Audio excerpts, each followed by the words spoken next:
حضرت علامہ مولانا مفتی محمود اعظم صاحب جمعہ تشریف لا رہے ہیں، اس کے بعد کیجیے نعرہ تکبیر، نعرہ رسالت، مسلک اعلیٰ حضرت علماء اہل سنت، نعرہ تکبیر، نعرہ رسالت۔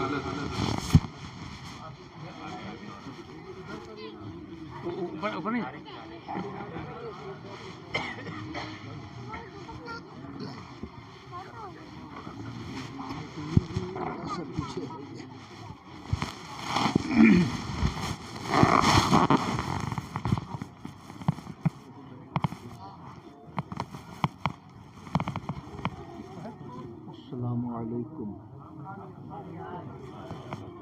السلام علیکم ورحمۃ اللہ وبرکاتہ۔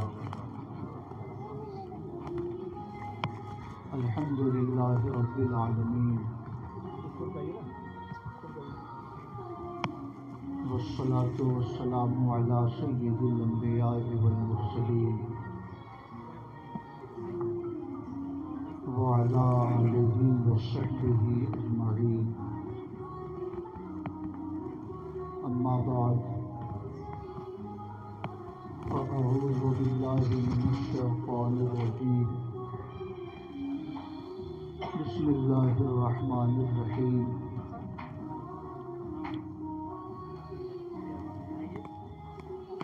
وما تقدموا لأنفسكم من خير تجدوه عند الله هو خيرا وأعظم أجرا۔ آمنت بالله صدق الله مولانا العظيم وصدق رسوله النبي الأمين الكريم۔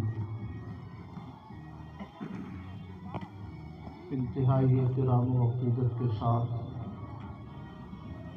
اپنے آقا کے دربار گہربار میں درود و سلام کی نظر پیش کیجیے۔ اللہم صل علی سیدنا و مولانا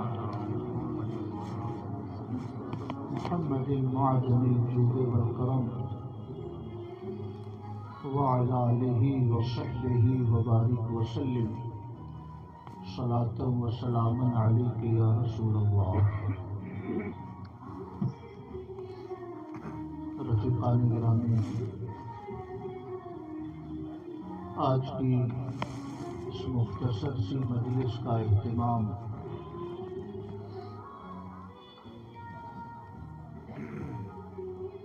جامع مسجد رینو کوٹ کے خطیب و امام حضرت علامہ مولانا حافظ و قاری ریاض احمد صاحب حبیبی نے فرمایا ہے۔ ساتھ ہی ساتھ غوث اعظم رضی اللہ تعالی عنہ کی نیاز کا بھی اہتمام ان کی اور ان کے صاحبزادگان کی طرف سے کیا گیا ہے۔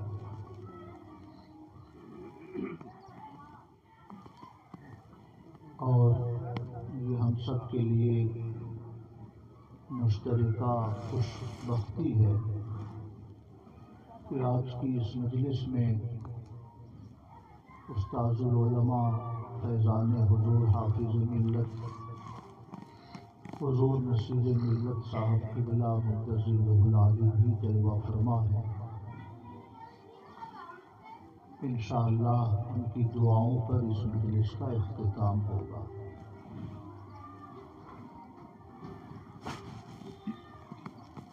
دو بجنے میں 20 منٹ باقی ہیں، 20 منٹ میں میری گفتگو ختم ہو جائے گی اور 2 سوا 2 بجے انشاءاللہ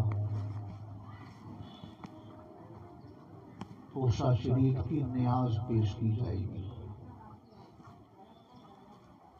درود شریف پڑھیں۔ اللہم صل علی سیدنا و مولانا محمد معدن الجود والکرم وعلی آلہ وصحبہ وبارک وسلم، صلاۃ و سلام علیک یا رسول اللہ۔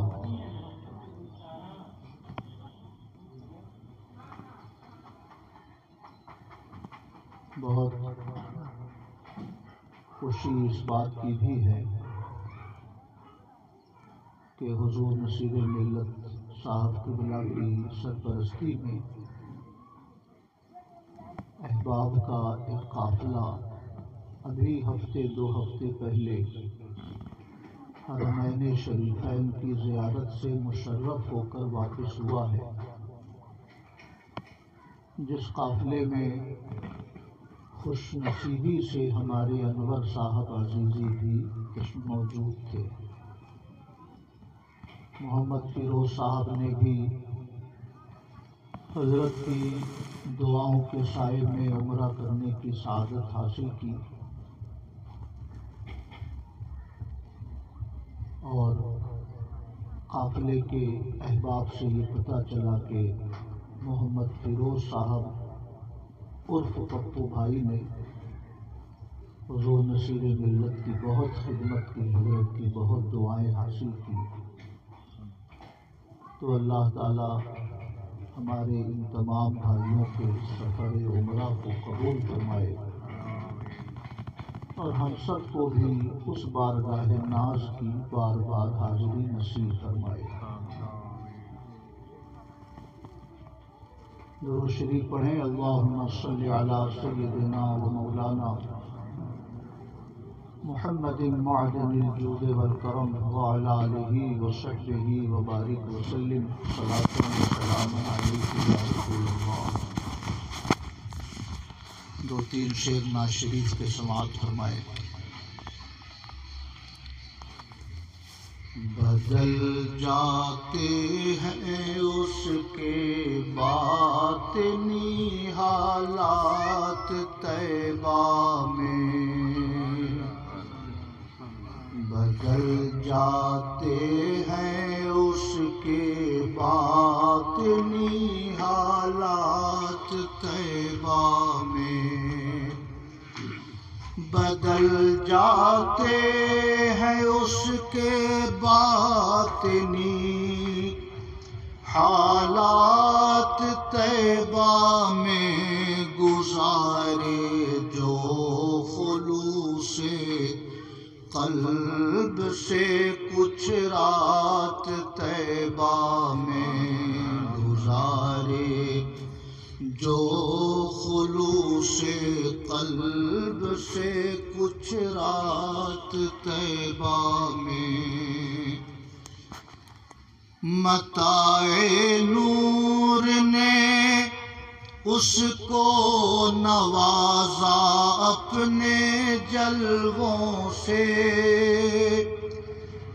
متاع نور نے اس کو نوازا اپنے جلووں سے، سجا کر لے گئے اشکوں کی جو بارات طیبہ میں، سجا کر لے گئے اشکوں کی جو بارات طیبہ میں، گزارے جو خلوص قلب سے کچھ رات طیبہ میں، وہاں تو رحمت عالم کی رحمت خود محافظ ہے، وہاں تو رحمت عالم کی رحمت خود محافظ ہے، وہاں تو رحمت عالم کی رحمت خود محافظ ہے، سما سکتی ہیں کیسے پھر کبھی آفات طیبہ میں، سما سکتی ہیں کیسے پھر کبھی آفات طیبہ میں، متاع نور نے اس کو نوازا اپنے جلووں سے، سجا کر لے گئے اشکوں کی جو بارات طیبہ میں. اور آخری شعر: فضا کعبہ کی روشن اور تاباں جس کے دم سے ہے. فضا کعبہ کی روشن اور تاباں جس کے دم سے ہے. فضا کعبہ کی روشن اور تاباں جس کے دم سے ہے. اسی کے نور کی ہر آن ہے برسات طیبہ میں. اسی کے نور کی ہر آن ہے برسات طیبہ میں. بدل جاتے ہیں اس کے باطنی حالات طیبہ میں. گزارے جو خلوص قلب سے کچھ رات طیبہ میں. درود شریف پڑھیں. اللہم صلی علی سیدنا و مولانا محمد معدن الجود والکرم وعلی آلہ وصحبہ وبارک وسلم. صلاۃ و سلام علیک یا رسول اللہ. عزیزان گرامی،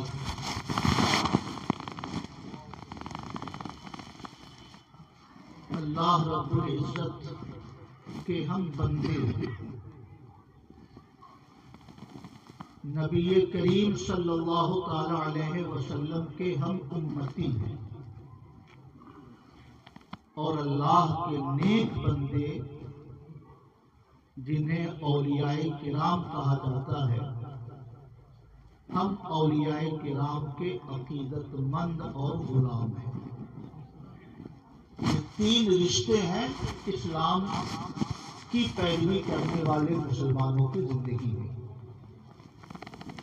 خدا کی ہم عبادت کرتے ہیں، نماز پڑھتے ہیں، روزہ رکھتے ہیں، اس کے بھیجے ہوئے کلام کی تلاوت کرتے ہیں. جنہیں اللہ نے استطاعت دی ہے وہ خانہ کعبہ کا حج کرتے ہیں. خدا کے غریب بندوں کی مدد کے لیے وہ اپنے مال کا 40واں حصہ خرچ کرتے ہیں. یہ خدا سے ہمارے رشتوں کی شکل ہے، اور اس رشتے کے تقاضوں کو پورا کرنے کے لیے ہم عبادت کے یہ مختلف کام انجام دیا کرتے ہیں. دوسرا رشتہ خدا کے پیغمبروں سے ہے. کیا رشتہ ہے؟ کہ وہ ہمارے رسول ہیں، ہم ان کے امتی ہیں. اس رشتے کی ادائیگی کے لیے ہمیں کیا کرنا ہے؟ عبادت تو ہم اللہ کے سوا کسی کی کر نہیں سکتے. سجدہ ہم اللہ کے سوا کسی کے سامنے نہیں کر سکتے. روزہ ہم اللہ کے سوا کسی اور کے لیے نہیں رکھ سکتے. یہ کام تو خدا کے لیے مخصوص ہے. تو نبی سے غلامی کا جو ہمارا رشتہ ہے، اس رشتے کی ادائیگی کی ایک شکل یہ ہے کہ ان کی بارگاہ میں حاضری دی جائے. دوسری شکل یہ ہے کہ ان کے اوپر اٹھتے بیٹھتے درود بھیجا جائے. ان کے درجات کی بلندی کے لیے دعائیں کی جائے، اور ہر موقع پر ان کے حسن و جمال کی تعریف کی جائے. دوسرے لوگوں کو ان کے کمالات کا تذکرہ کر کے ان کی محبت کا جام پلایا جائے. ہے نا میرے بھائیو؟ یہ پیغمبر اور امتی کے درمیان جو رشتہ ہوتا ہے، اس رشتے کے یہ تقاضے ہیں. اس لیے اللہ پاک جنہیں توفیق دیتا ہے وہ مدینہ شریف جاتے ہیں. اللہ پاک جنہیں توفیق دیتا ہے وہ نبی پر کثرت سے درود پڑھتے ہیں. اللہ پاک جنہیں توفیق دیتا ہے وہ نعتیں پڑھ کر نبی کے حسن و جمال کا تذکرہ کرتے ہیں. سمجھ رہے ہیں میرے بھائیوں؟ یہ کام کبھی ضائع نہیں ہوتے، یا ایسا بھی نہیں کہ پیغمبر کو ہمارے ان کاموں کی اطلاع نہیں ہوتی۔ سبحان اللہ۔ امام عبد الوہاب شعرانی رحمۃ اللہ علیہ نے الطبقات الکبریٰ میں ایک بزرگ کا ذکر کیا ہے، شیخ ابو المواہب شاذلی۔ کیا نام ہے؟ شیخ ابو المواہب شاذلی۔ یہ ایسے بزرگ تھے 8ویں صدی ہجری کے کہ جن کو حضور کو خواب میں دیکھنے کا شرف بہت کثرت سے ملتا تھا۔ حضور کو بہت خواب میں دیکھتے تھے۔ تو شیخ امام عبد الوہاب شعرانی نے ان کے کچھ خواب لکھے ہیں۔ اس خواب میں سے 2 خواب کا میں ذکر کرنا چاہتا ہوں۔ یہ یاد رکھیے گا کہ ہم اور آپ کسی بندے کو خواب میں دیکھیں، وہ خواب شرعاً حجت نہیں ہے۔ ہم کہیں انور بھائی آپ کی موٹر سائیکل میری ہے، میں نے خواب میں دیکھا ہے، تو یہ کوئی حجت شرعی نہیں ہے۔ مگر پیغمبر کو کوئی خواب میں دیکھے تو پیغمبر کی شکل اپنا کر شیطان کسی کے خواب میں نہیں آ سکتا ہے۔ اس لیے پیغمبر کے ارشادات جو خواب میں کسی کو ملیں، وہ ارشادات شرعاً حجت نہ صحیح۔ شرعاً کا مطلب دوسرے پر الزام حجت نہیں ہو سکتا خواب کے ذریعے، مگر خود اس بندے کے حق میں وہ خواب شرعاً دلیل قوی ہوتے ہیں۔ سمجھ رہے؟ دو پوزیشن ہوئی۔ خواب کے ذریعے ہم کسی دوسرے پر اپنا حق ثابت نہیں کر سکتے، مگر اپنے ذاتی مسئلے میں اگر پیغمبر نے کوئی بات ارشاد فرمائی تو وہ ہمارے لیے ایک مضبوط سند ہے، ایک مضبوط دلیل ہے۔ اس لیے اللہ کے پیغمبر کے خواب کو بھی علماء نے کثرت سے اپنی کتابوں میں لکھا ہے۔ خیر، شیخ ابو المواہب شاذلی فرماتے ہیں کہ میں نے حضور کو خواب میں دیکھا، ارشاد فرمایا میرے آقا نے کہ ابو المواہب، کل تم جس مجلس میں تھے اس مجلس میں بیٹھے ہوئے سارے لوگوں کو اللہ نے بخش دیا۔ تو میں نے عرض کیا حضور یہ شرف ہمیں کیسے ملا؟ تو آقا نے فرمایا کہ کل تم نے جو میری یہ نعت پڑھی ہے اس شعر کو اللہ نے قبول کر کے تمہیں بھی بخش دیا اور اس مجلس میں بیٹھے ہوئے سارے لوگوں کو بخش دیا۔ وہ شعر کیا تھا؟ محمد بشر لا کالبشری بل هو یاقوت فیما بین الحجری۔ محمد بشر تو ہیں مگر عام انسانوں کی طرح نہیں ہیں، جیسے پتھروں کے درمیان یاقوت بے مثال ہوتا ہے ویسے ہی انسانوں کے درمیان محمد عربی بے مثال ہے۔ تم نے جو یہ شعر کل پڑھا، اللہ نے تمہارے اس شعر کو قبول فرما کر تمہیں بھی بخش دیا، اور تمہاری مجلس میں جتنے لوگ بیٹھے تھے اللہ نے سب کو بخش دیا۔ سبحان اللہ۔ اس سے کیا سمجھ میں آیا کہ ہم اپنی مجلسوں میں نبی کی نعت پڑھتے ہیں تو ایسا نہیں کہ وہ معاملہ یہیں تک لمٹ ہے، یہیں تک محدود ہے۔ یہ خبر گنبد خضرا کے مکی کو نہیں ہوتی، اس مغالطے میں مت رہیے گا۔ پیغمبر کے بارے میں ایک بڑے امام گزرے ہیں، امام ابن الحاج۔ کیا نام ہے؟ امام ابن الحاج۔ 880 ہجری میں ان کا انتقال ہے۔ ان کی کتاب ہے المدخل۔ المدخل اس کتاب میں لکھا امام ابن الحاج نے، لا فرق بین موتہ و حیاتہ فی علمہ بامتہ و احوالہم و نیاتہم و خواطرہم و ذالک جلی جدا۔ میرے پیغمبر کے وصال فرمانے میں اور میرے پیغمبر کی ظاہری زندگی میں اس مسئلے میں کوئی فرق نہیں ہے۔ جیسے پیغمبر اپنی ظاہری زندگی میں اپنے امتیوں کو دیکھتے تھے، آج بھی دیکھتے ہیں۔ جیسے پیغمبر اپنی ظاہری زندگی میں اپنے امتیوں کے حالات کو جانتے تھے، آج بھی جان رہے ہیں۔ وَنِيَّاتِهِمْ، پیغمبر اپنے امتیوں کی نیتوں کو بھی جانتے ہیں۔ وَخَوَاطِرِهِمْ، اور ان کے دل میں جو خطرے گزرتے ہیں پیغمبر آج بھی ان خطروں کو بھی جانتے ہیں۔ کہیے سبحان اللہ۔ میری بات آپ نے توجہ سے نہیں سنی۔ لا فرق بین موتہ و حیاتہ، پیغمبر کی موت و حیات میں اس مسئلے میں کوئی فرق نہیں ہے۔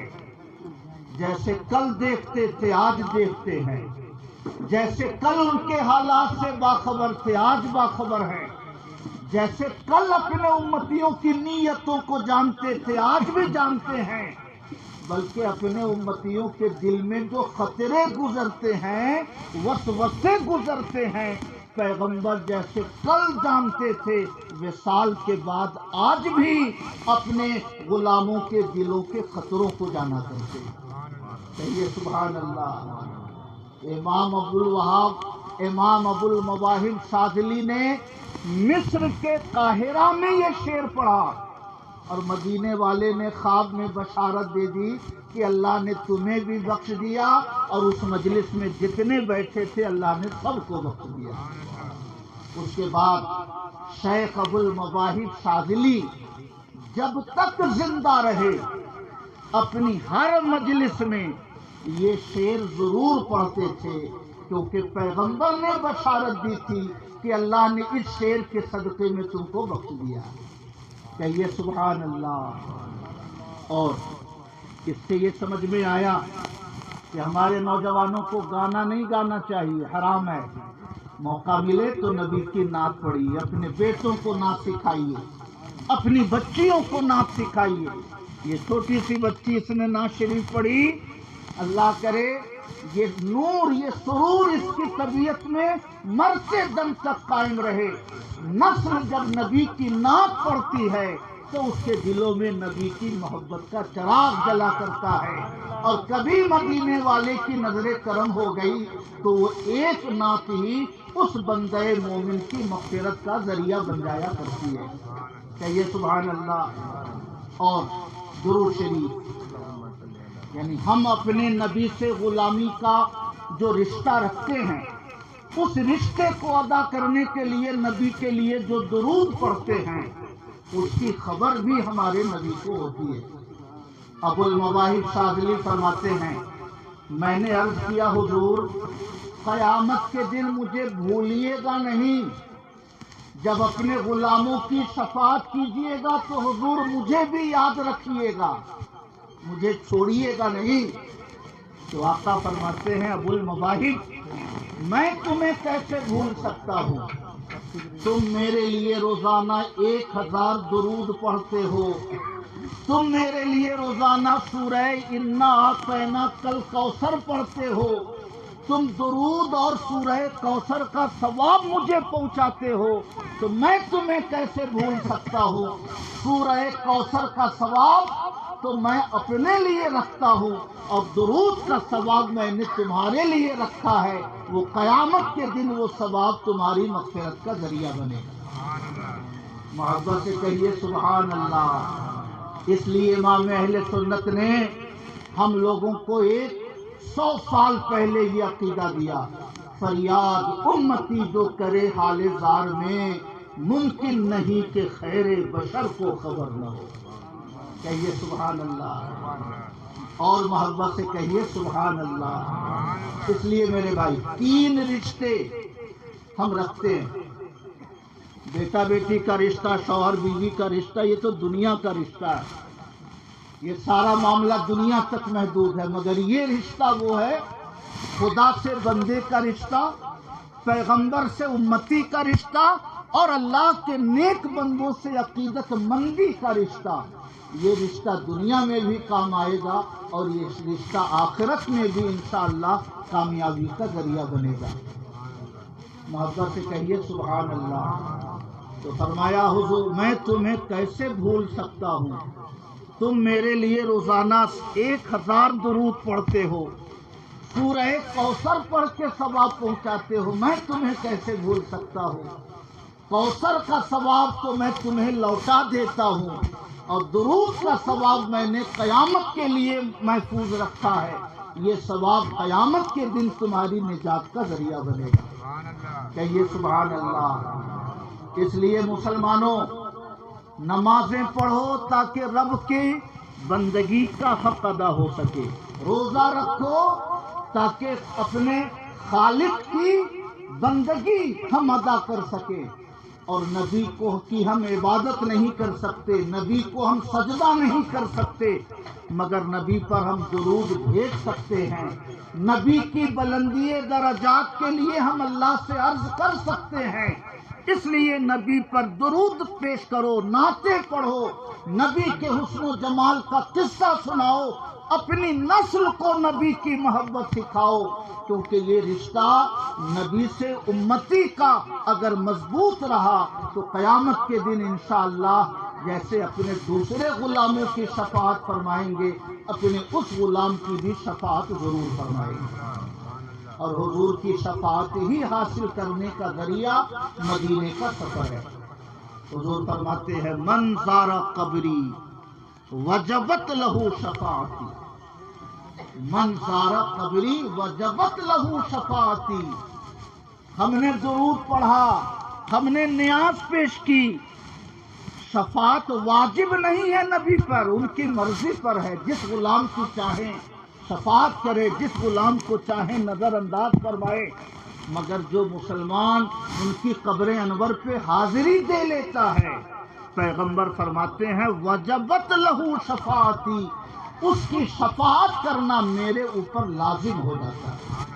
کہیے سبحان اللہ۔ اس لیے میرے بھائیوں مسلمانوں کی کھوپڑی الٹ گئی، شادی کر لوں تو مدینے جاؤں گا، بیٹے کا گھر بنا لوں تو مدینے جاؤں گا، ذرا سا بچے سیٹل ہو جائیں تب مدینے جاؤں گا، یہ الٹ گئی کھوپڑی۔ یہ کہو مدینے سے ہو کر آؤں گا تو گھر بناؤں گا، مدینے سے ہو کر آؤں گا تو بچوں کی شادی کروں گا، مدینے سے ہو کر آؤں گا تو اپنی اولاد کے مستقبل کے لیے جو ہو سکتا ہو کروں گا، مگر پہلے مدینے جاؤں گا تاکہ وہاں جا کر نبی سے شفاعت کا پروانہ تو حاصل کر لوں، کیونکہ مدینے والے نے فرمایا ہے من زار قبری وجبت لہو شفاعتی، جو میری قبر انور کی زیارت کر لیتا ہے اس کی شفاعت کرنا قیامت کے دن میرے اوپر واجب ہو جاتا ہے۔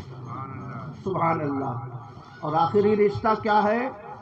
ولیوں سے نیاز مندی کا رشتہ، ولیوں سے نیاز مندی کا رشتہ۔ ہم عبادت صرف اپنے خدا کی کرتے ہیں، سجدہ صرف اپنے خدا کی کرتے ہیں، نماز صرف اپنے خدا کے لیے پڑھتے ہیں، درود پیغمبر کے لیے بھیجتے ہیں، اور پیغمبر کے وسیلے سے پیغمبر کے غلاموں پر ہم بھیجتے ہیں۔ اللہ کے ولیوں سے جو ہمارا رشتہ ہے، اس رشتے کو ہم کیسے مضبوط کریں؟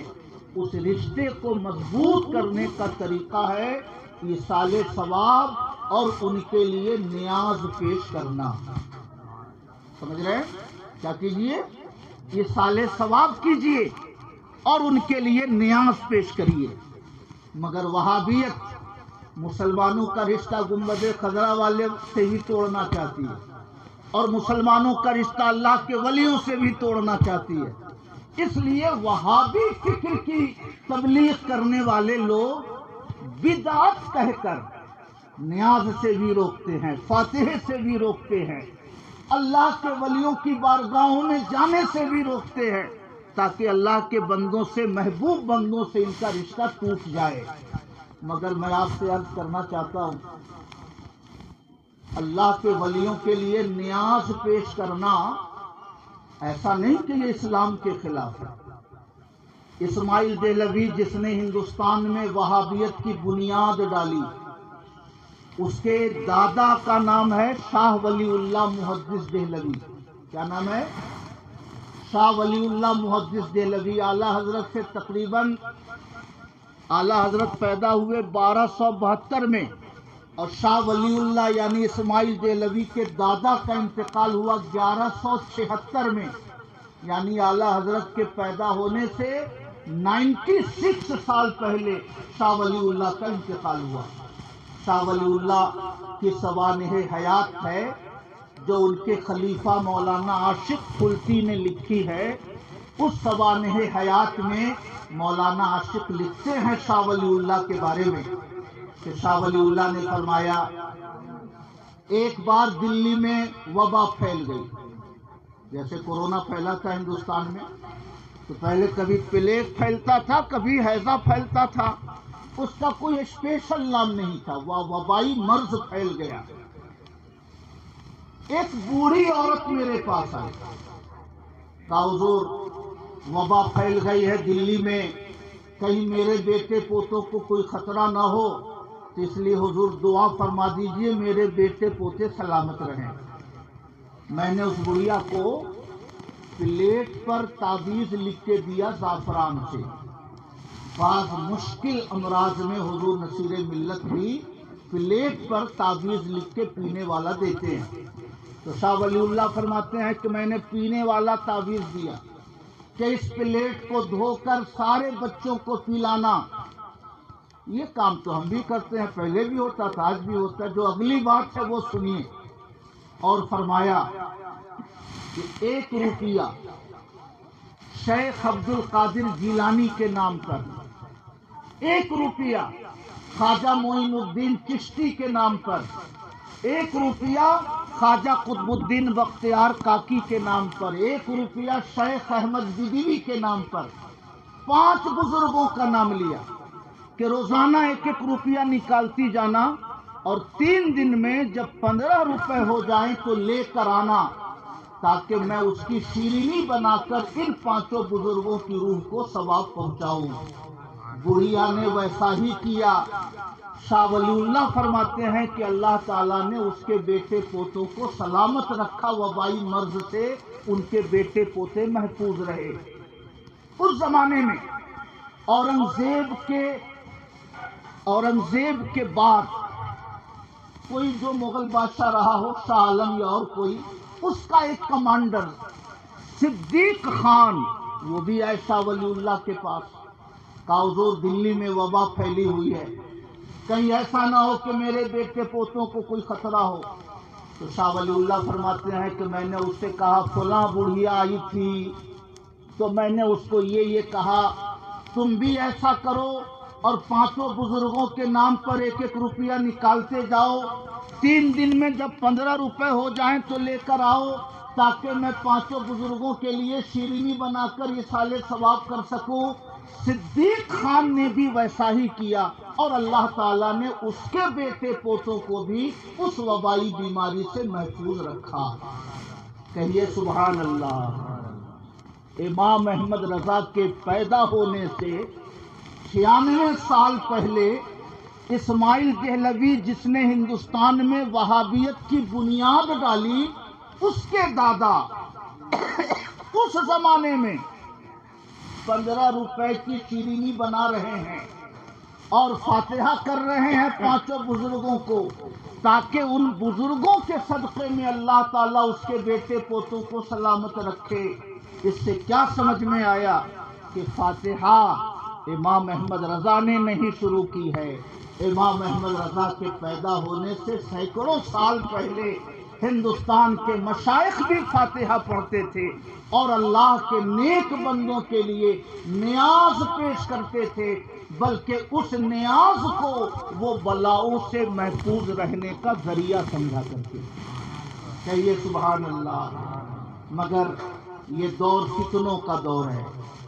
حضور نے فرمایا تمہارے اوپر ایک زمانہ آئے گا کہ آدمی صبح کو مومن رہے گا، شام کو کافر ہو جائے گا، شام کو مومن رہے گا، صبح ہوتے ہوتے کافر ہو جائے گا۔ کیسے ہوگا؟ یوٹیوب کا ویڈیو دیکھیے تو آپ کو اندازہ ہو جائے گا کہ وہ زمانہ بہت قریب آ گیا ہے۔ انجینئر محمد علی مرزا، طارق جمیل، سب سے زیادہ خباثت انجینئر محمد علی مرزا نے پھیلائی ہے، اور ہمارے نوجوان اس کا ویڈیو دیکھ دیکھ کر ڈگمگا چکے ہیں۔ فلاں ایسا کہتے ہیں، فلاں ایسا کہتے ہیں۔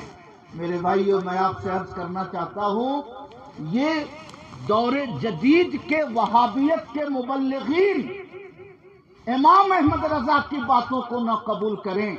وہابیت جس گھر سے شروع ہوئی ہندوستان میں، ان کے باپ دادا کے ارشادات کو قبول کر لے تو سارا فیصلہ ہو جائے گا۔ امام احمد رضا کے پیدا ہونے سے پہلے بھی بزرگوں کے نام پر ایصال ثواب اور نیاز پیش کرنے کا عمل جاری تھا، بلکہ اس کو بزرگوں سے فیض ملنے کا ذریعہ سمجھا جاتا تھا۔ کہیے سبحان اللہ، اور محبت سے کہیے سبحان اللہ۔ اعلیٰ حضرت امام احمد رضا کے پیدا ہونے سے 50 سال پہلے یا 47 سال پہلے ایک بڑے محدث گزرے ہیں، قاضی ثناء اللہ پانی پتی۔ کیا گزرے ہیں؟ قاضی ثناء اللہ پانی پتی شاہ ولی اللہ کے یہ شاگرد تھے، اور شاہ ولی اللہ ان کو بیہقی وقت کہتے تھے کہ یہ اپنے زمانے کے امام بیہقی ہیں۔ شاہ قاضی ثناء اللہ پانی پتی کا انتقال ہوا 1225 میں، اور اعلیٰ حضرت پیدا ہوئے 1272 میں، یعنی اعلیٰ حضرت کے پیدا ہونے سے کتنا پہلے کے ہیں؟ 47 سال پہلے کے۔ کتنا؟ 47 سال پہلے کے ہیں قاضی ثناء اللہ۔ ان کی کتاب ہے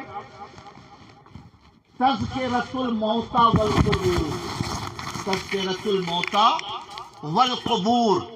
اس کتاب میں ارشاد فرماتے ہیں، اللہ تعالیٰ نے اپنے نیک بندوں کی روحوں کو یہ قوت دی ہے کہ آسمان و زمین میں جہاں چاہیں وہ جا سکتے ہیں، اور اپنے جس غلام کی چاہیں مدد کر سکتے ہیں، اپنے جس غلام کے دشمن کو چاہیں نقصان پہنچا سکتے ہیں۔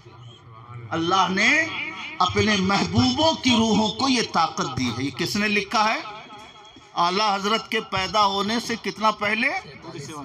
47 سال پہلے قاضی ثناء اللہ نے یہ لکھا ہے، فرمایا ہے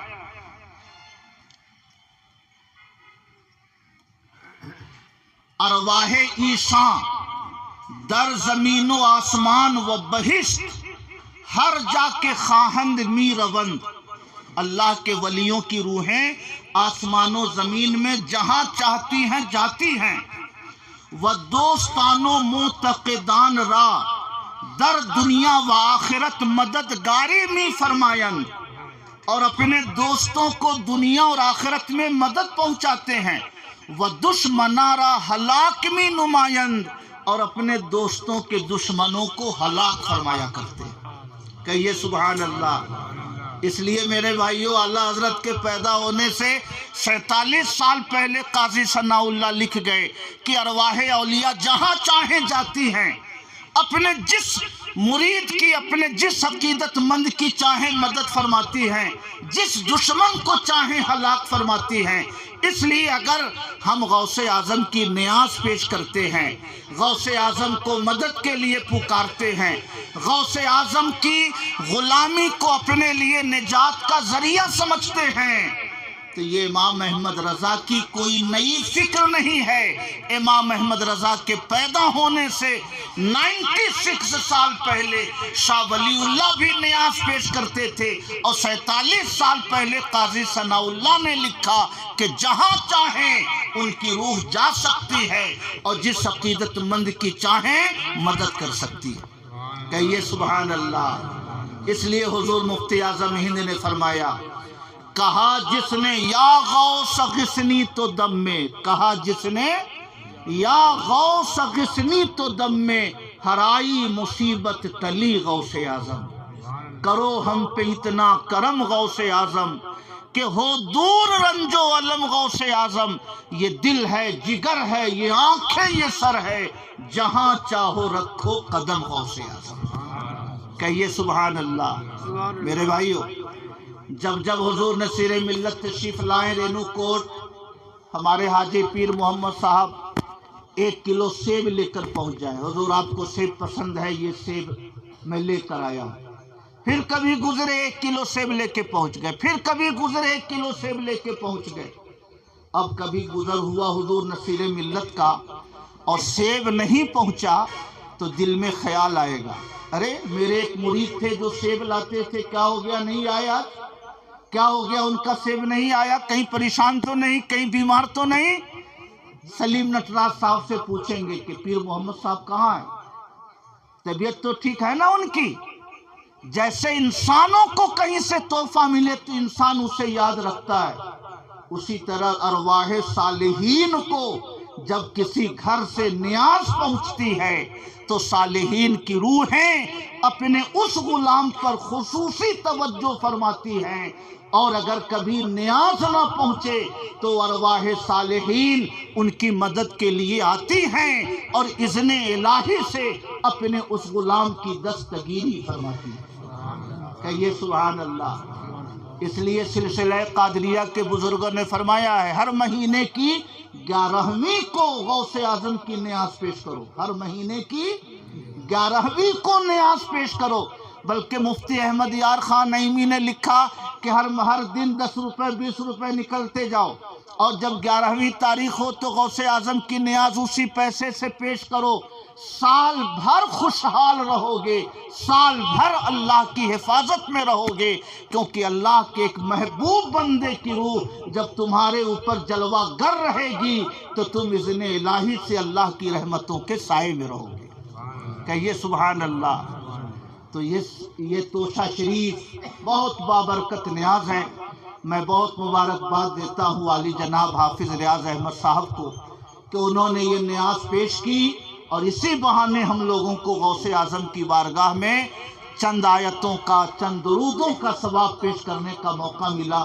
اللہ تعالیٰ اس نیاز کو اپنے کرم سے قبول فرمائے اور ہر ایمان والے کو یہ توفیق دے کہ وہ نماز ادا کریں کیونکہ وہ رب کی عبادت ہے، درود کی کثرت کرے کیونکہ یہ مصطفیٰ سے نیاز مندی کا تقاضا ہے، اور بزرگان دین کے لیے نیاز عقیدت پیش کریں تاکہ بزرگوں کی بھی نظر توجہ ہم پر رہے، اور جب کوئی مشکل گھڑی آئے تو ارواح صالحین ہماری دستگیری کے لیے تشریف لائے. اللہ تعالیٰ اس مجلس کو قبول فرمائے. مجھے شرمندگی ہے کہ میں نے آپ کا تھوڑا سا وقت زیادہ لیا، مگر ہمارے اسد صلی اللہ علیہ وسلم کا اشارہ تھا کہ 20 منٹ سے آگے بھی تھوڑی گفتگو ہو، اس لیے میں نے آپ کا 10-15 منٹ وقت زیادہ لیا. اللہ تعالیٰ اس مجلس کو قبول فرمائے. اللہ کرو ہم پہ اتنا کرم غوث اعظم کہ ہو دور رنج و علم غوث اعظم. تیرا مرتبہ کیا سمجھ پائے کوئی، لیا اولیاء نے قدم غوث اعظم.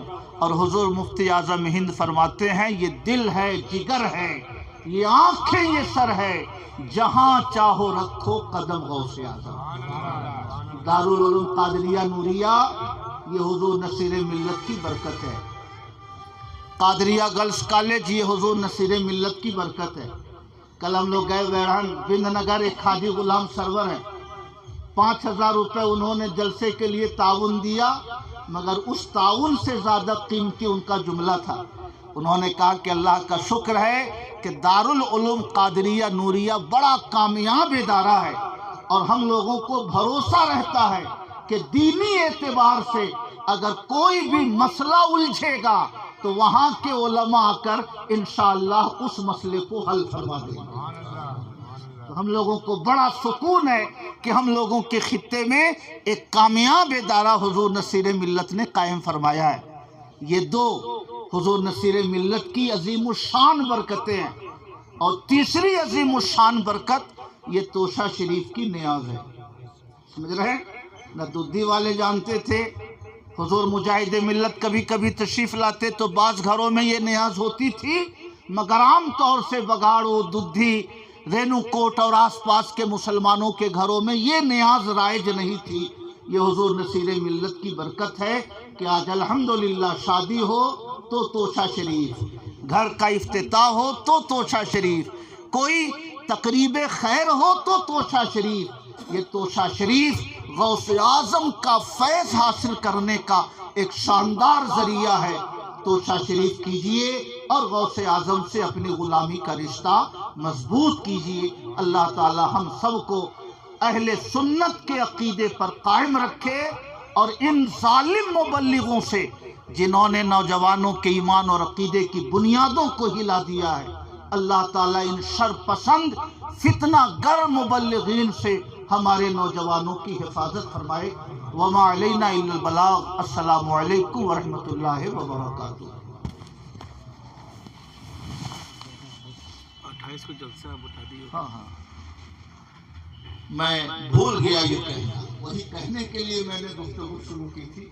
28 جنوری یعنی پرسوں دارالعلوم قادریہ نوریہ کے طلباء کی دستار بندی کا جلسہ ہے، جشن دستار عالمیت۔ آپ سب کی خدمت میں اس کی دعوت پیش ہے، آپ حضرات تشریف لائیں۔ دن میں 10 بجے کے قریب وہ جلسہ شروع ہوگا، 2-2:30 بجے ختم ہو جائے گا، اور آپ اپنے گھروں کو واپس آ سکیں گے۔ اور میں یہ سمجھتا ہوں کہ یہ حضور نصیر ملت کے شہزادے کی برکت ہے۔ رات میں جلسہ ہوتا تھا، بہت الجھن ہوتی تھی، مردوں سے زیادہ عورتیں رہتی تھی، رات بھر انتظام کرنے والے پریشان رہتے تھے، کوئی بات نہ ہو جائے، کہیں سے کوئی الجھن نہ ہو جائے۔ شہزادہ حضور نصیر ملت نے یہ طے کیا کہ جلسہ ہم کو دن میں رکھنا ہے، جلسے کو کم خرچے والا بنانا ہے، اور اسی پیسے سے ادارے کے تعمیری کام کو آگے بڑھانا ہے۔ اور یہ تیسرا سال ہے جو دن میں جلسہ ہو رہا ہے، اور کئی ادارے کے لوگوں نے کہا کہ آپ لوگوں نے بڑا اچھا کام شروع کیا ہے، ہم لوگ بھی اب دن ہی میں جلسہ کریں گے، ہم لوگ اب دن ہی میں جلسہ کریں گے۔ تو آپ سب تشریف لائیں۔ السلام علیکم ورحمۃ اللہ وبرکاتہ۔ معزز سامعین کرام، السلام علیکم ورحمۃ اللہ وبرکاتہ۔ ذات تاکہ باوجود بھی شریف کا نظرانہ پیش کریں، پڑھیں اللہم صلی علی سیدنا سفینا مولانا محمد مبارک وسلم صلی اللہ علیہ وسلم، صلاۃ و سلام علی رسول اللہ، صلاۃ و سلام علی حبیب اللہ صلی اللہ علیہ وسلم۔ اور 2 شعر آپ حضرات کے حوالے کر رہا ہوں، ملاحظہ کر لیں۔ یا شاہ مدینہ نور خدا، اے شاہ مدینہ نور خدا، سہارا مجھے چاہیے۔ آپ حضرات ذرا تاخیر بولتے سبحان اللہ۔ اے شاہ مدینہ نور خدا، سہارا مجھے چاہیے،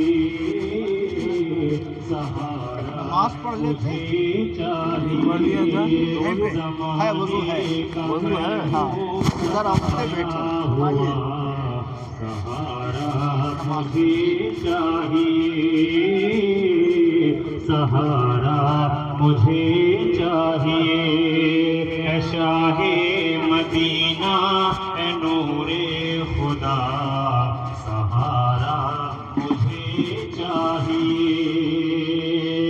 میرے دل کی حسرت مٹا دیجیے نا، میرے دل کی حسرت مٹا دیجیے نا، مجھے پھر مدینہ دکھا دیجیے نا، مجھے پھر مدینہ دکھا دیجیے نا، کہیں روتے روتے نہ بہہ جائیں آنکھیں، کہیں روتے روتے نہ بہہ جائیں آنکھیں، حضور اپنا روضہ دکھا دیجیے نا، حضور اپنا روضہ دکھا دیجیے نا، کہ یہی کہہ رہا ہے غلام آپ کا، ارے یہی کہہ رہا ہے غلام آپ کا کیا مدینہ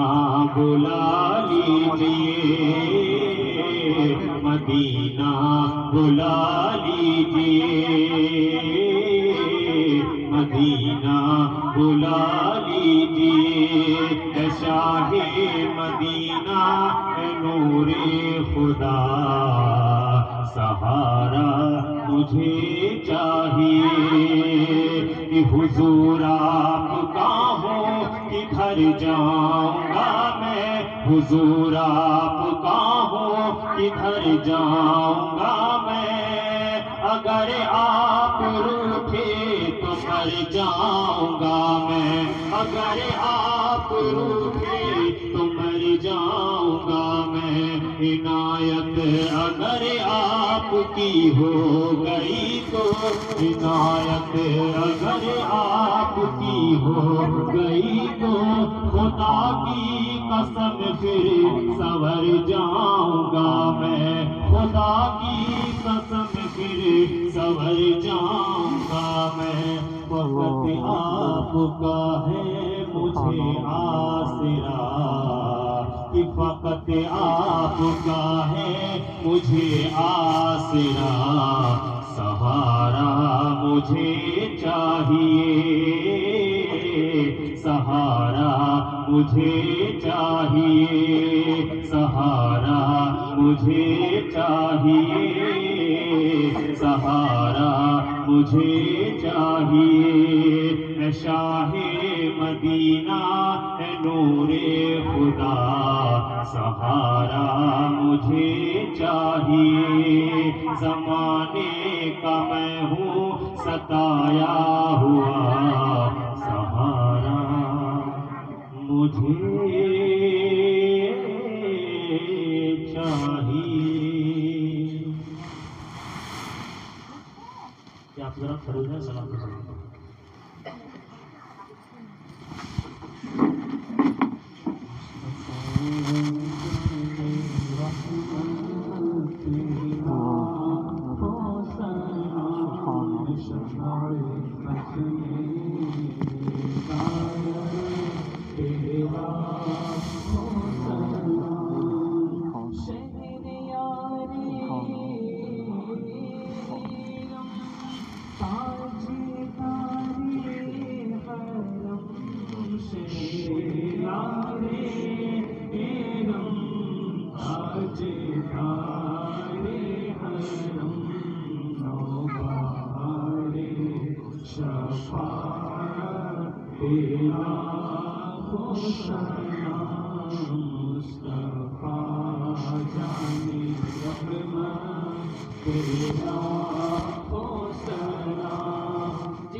بيمين.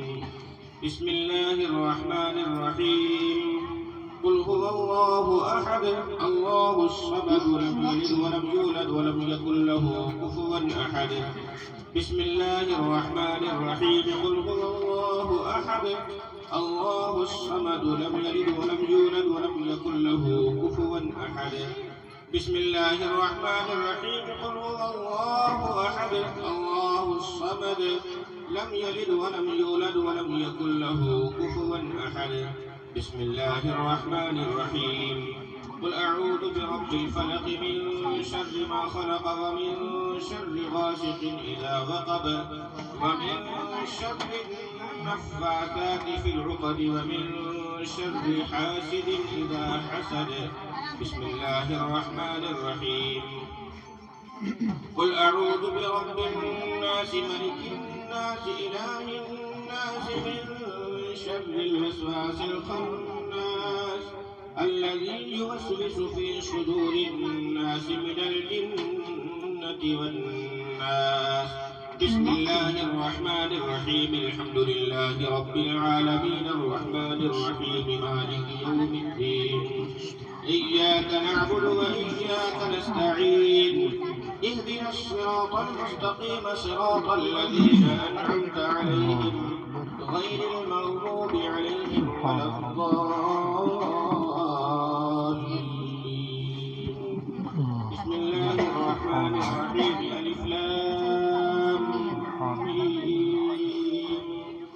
ذلك الكتاب لا ريب فيه هدى للمتقين الذين يؤمنون بالغيب ويقيمون الصلاة ومما رزقناهم ينفقون والذين يؤمنون بما أنزل إليك وما أنزل من قبلك وبالآخرة هم يوقنون أولئك على هدى من ربهم وأولئك هم المفلحون.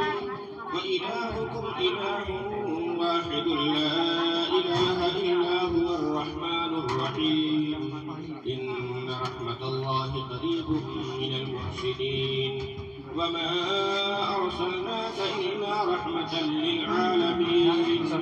ما كان محمد أبا أحد من رجالكم ولكن رسول الله وخاتم النبيين وكان الله بكل شيء عليما.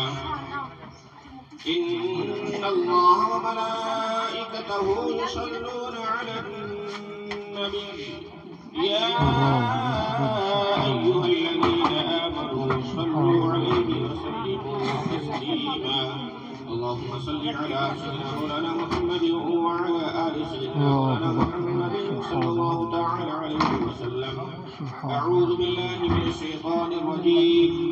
ألا إن أولياء الله لا خوف عليهم ولا هم يحزنون الذين آمنوا وكانوا يتقون. سبحان ربك رب العزة عما يصفون وسلام على المرسلين والحمد لله رب العالمين.